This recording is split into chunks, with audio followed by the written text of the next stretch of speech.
দেখো, বিজনেসে যেমন রিস্ক আছে তেমনি বিজনেসে না অনেক ফায়দাও আছে। শুধুমাত্র রিস্কই নেই, তোমাকে শুধু মেহনতই করতে হবে সেটা না, কিন্তু অনেক রিওয়ার্ডও তুমি পাবে, যেটা তুমি হয়তো চাকরি করলে হয়তো কোনোদিনও সেই স্বপ্নগুলো বা সেই রিওয়ার্ডগুলো পাবে না।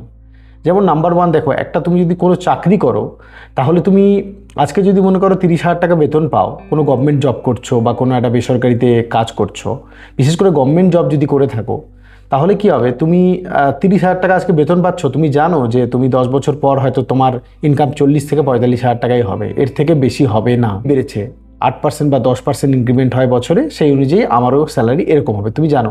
কিন্তু বিজনেসে আজকে হয়তো তোমার শুরু করেছো, স্টার্ট করেছো, হয়তো মাস গেলে হয়তো 5,000 টাকা ইনকাম হচ্ছে, কিন্তু তুমি বিজনেসটাকে যদি ভালো করে ধরতে পারো, হয়তো তোমাকে 60, 70, 80, 1 লাখ, 2 লাখ টাকাও দিতে পারে। কিন্তু রিস্ক কী আছে, হয়তো তুমি একদিন জিরো হয়ে যেতে পারো। কিন্তু জিরো হলেও না, এটা ফায়দা কি, কমসে কম তুমি কিছু শিখলে, এমন না যে শেখোনি, শিখে তুমি আবার যদি স্টার্ট করো না বিজনেস, নিশ্চয়ই তুমি সাকসেস পাবে। Number one. নাম্বার টু হচ্ছে, বিজনেসে কি হয়, তোমার চাকরি যদি করো না, চাকরি করার পর তুমি ওখানে না নিজের যদি ব্রেনের মধ্যে তোমার কিছু এক্সট্রা কিছু আসে, যে না আমি এইভাবে বাড়াবো কোম্পানিকে, বা আমি এইভাবে জবটাকে, এই জায়গাটাকে চেঞ্জ করে আরও বেশি সেল এনে নিতে পারবো, তোমার এগুলো না, তোমার যে ম্যানেজমেন্ট আছে তাদেরকে তুমি বললেও না, তারা অত কেয়ার করবে না, তারা অত শুনবে না। একটা এর মধ্যে পলিটিক্স আছে, এর মধ্যে অনেক কিছু আছে যেগুলো, কিন্তু বিজনেস, নিজের বিজনেস কী হয়, তুমি যদি বিজনেসে খাটাখাটনি করো, তুমি যদি ব্রেন লাগাও, তাহলে তুমি আজকে মুদিখানার দোকান থেকে শুরু করতে পারো, বা একটা ছোট্ট একটা ঠেলা লাগিয়ে কোনো একটা জুতার দোকান দিয়েও শুরু করতে পারো, কিন্তু তুমি একদিন গিয়ে তোমার মাল্টিপল বিজনেস হতে পারে।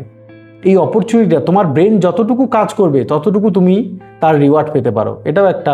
তারপরে থার্ড নাম্বার যদি আমি ধরি, যে দেখো, তুমি যদি এমনভাবে বিজনেস তৈরি করো যে কমসে কম 2, 4, 5 বছর পর তুমি এমনভাবে নিজেদের স্টাফ ম্যানেজ করলে, বা তোমার এসওপি এমনভাবে বানালে, বা সিস্টেমটাকে এমনভাবে তৈরি করলে যে তুমি 2 ঘন্টা না থাকলেও তোমার স্টাফ দেখে দিতে পারছে, বা তুমি 10 দিন যদি নাও থাকো, তোমার স্টাফ বিজনেসটাকে চালাতে পারছে। প্রথম স্টেজে হয়তো স্টাফ দিয়ে করবে না, কিন্তু পরবর্তীতে এইভাবে যদি ম্যানেজ করতে পারো, সিস্টেম বানাতে পারো সফটওয়্যার দ্বারা, তারপরে তোমার হচ্ছে ট্রাস্টের দ্বারা, নানা রকমভাবে যে যেভাবে করতে পারে।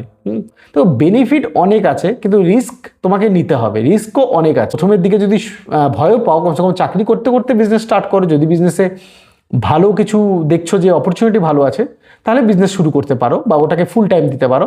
কিন্তু বিজনেস করার আগে সবসময় মনে রাখবে, বিজনেস করার আগে থেকেই তোমাকে নলেজ নিতে হবে, এবং পরবর্তীতেও বিজনেস শুরু করার পরেও নলেজ বন্ধ করা চলবে না। নলেজই একমাত্র, কি বলতো, সরস্বতী যদি তোমার কাছে থাকে না, লক্ষ্মী আপনি আপ তোমার ভিতরে আসবে।